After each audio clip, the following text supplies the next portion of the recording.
हाय दोस्तों, आपका PM study centre में बहुत बहुत स्वागत है। तो चलिए आज के इस वीडियो में हम क्या होता है जब केवल रासायनिक समीकरण दीजिए।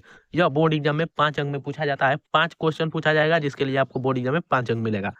प्रत्येक क्वेश्चन 1 अंक में। तो चलिए यह वेरी वेरी मोस्ट इंपॉर्टेंट होता है क्योंकि ये हर साल प्रतिवर्ष बोर्ड एग्जाम में पूछा जाता है और वो भी 5 अंक में पूछा जाता है। तो चलिए आज का हमारा पहला प्रश्न रहा कि बेंजीन को निर्जल एल्युमिनियम क्लोराइड की उपस्थिति में मेथिल क्लोराइड के साथ अभिकृत करते हैं।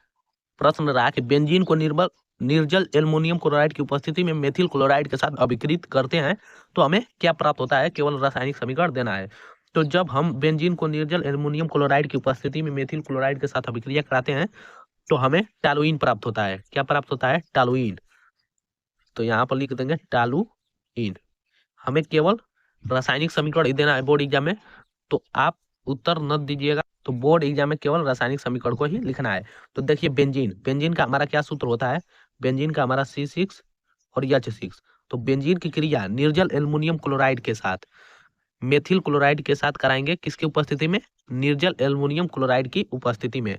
किससे करा रहे हैं? Methyl chloride. तो मेथिल क्लोराइड का हमारा फार्मूला होता है +CH3Cl। ये हमारा मेथिल क्लोराइड और किसकी उपस्थिति में यहाँ पर करा रहे हैं? तो निर्जल एल्युमिनियम क्लोराइड। निर्जल एल्युमिनियम क्लोराइड का हम सूत्र जानते हैं कि हमारा AlCl3। इसका मतलब निर्जल एल्युमिनियम क्लोराइड से कराएंगे तो हमारा क्या बनेगा? टॉलुइन बनेगा। तो टॉलुइन का फॉर्मूला रख देते हैं C6H5 और CH3। ये हमारा टॉलुइन टॉलुइन बनेगा और टॉलुइन के साथ साथ हमारा हाइड्रोक्लोरिक अम्ल भी बनता है HCl।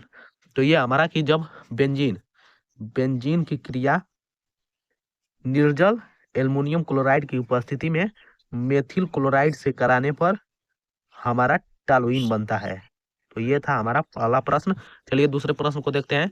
तो इसमें रहा क्या होता है जब में दूसरा प्रश्न हमारा कि फिनाल को जस्ते के चूर्ण के साथ गर्म किया जाता है। फिनाल को जस्ते के चूर्ण के साथ गर्म किया जाता है तो क्या बनता है? तो जब हम फिनाल को जस्ते के चूर्ण के साथ गर्म करेंगे तो हमारा बेंजीन बनेगा। तो यहाँ पर लिख सकते हैं बेंजीन।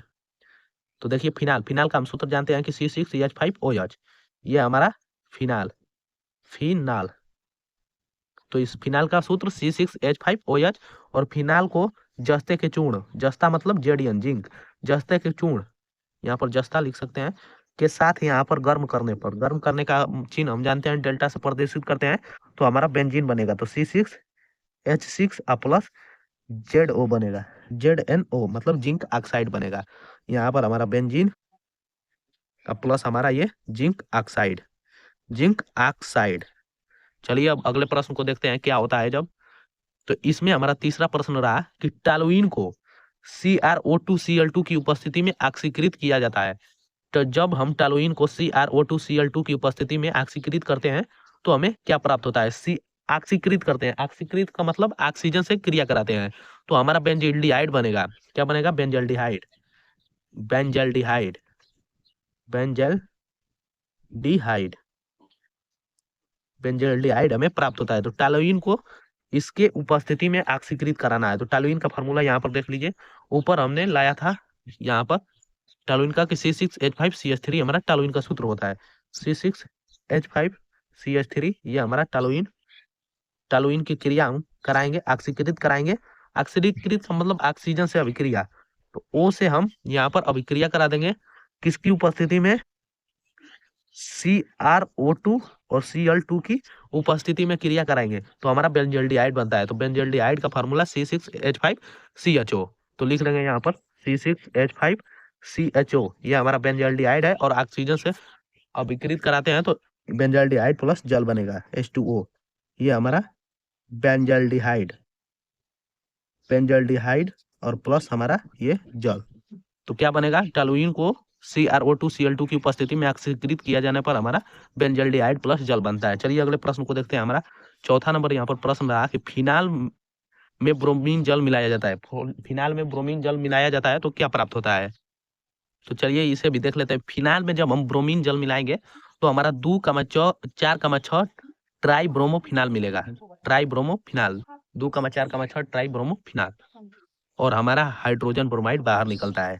तो इसका हमें संरचना सूत्र बनाकर इसे ऑक्सीकृत का इसे रिएक्शन कराना पड़ेगा। तो इसका संरचना सूत्र, फिनाल का संरचना सूत्र जानते हैं कि यहाँ पर हमारा इस प्रकार होता है और बीच में ये बेंजीन होता है और इसके बीच में इस प्रकार कर देंगे और बॉन्ड OH, तो ये हमारा फिनाल का हो जाता है।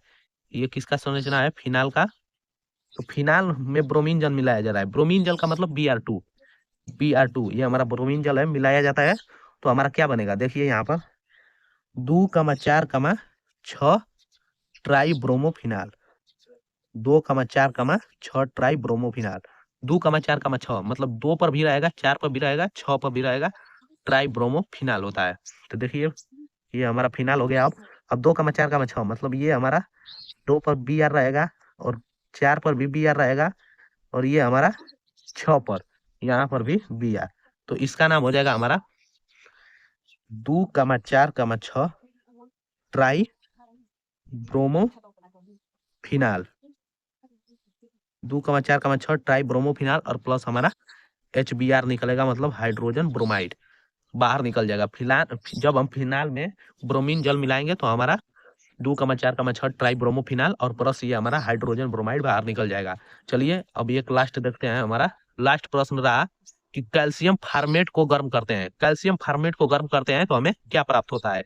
तो जब हम कैल्शियम फार्मेट को बंद करेंगे तो हमारा CaCO3 बाहर निकलेगा, कैल्शियम कार्बोनेट बाहर निकलेगा। चलिए इसे भी देख लेते हैं कि जब हम कैल्शियम फार्मेट को गर्म करते हैं, कैल्शियम फार्मेट का हम लोग सूत्र जानते हैं कि हमारा CH का होल ट्वाइस Ca, ये हमारा कैल्शियम फार्मेट होता है।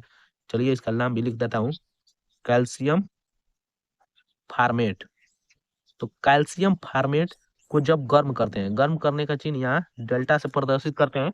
तो जब हम कैल्शियम फार्मेट को गर्म करेंगे तो हमारा फार्मेल्डिहाइड प्लस कैल्शियम कार्बोनेट बनता है। तो फार्मेल्डिहाइड, फार्मेल्डिहाइड का HCHO, ये हमारा फार्मेल्डिहाइड,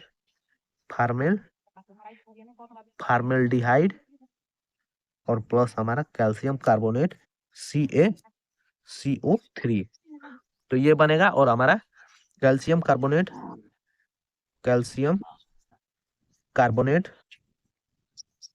कैल्शियम कार्बोनेट और प्लस हमारा फार्मेट। तो जब हम कैल्शियम फार्मेट को गर्म करेंगे तो हमारा फार्मेल्डिहाइड प्लस कैल्शियम कार्बोनेट बनेगा। तो ये थे हमारे 5 वेरी वेरी मोस्ट इंपॉर्टेंट कि क्या होता है जब केवल रासायनिक समीकरण दीजिए।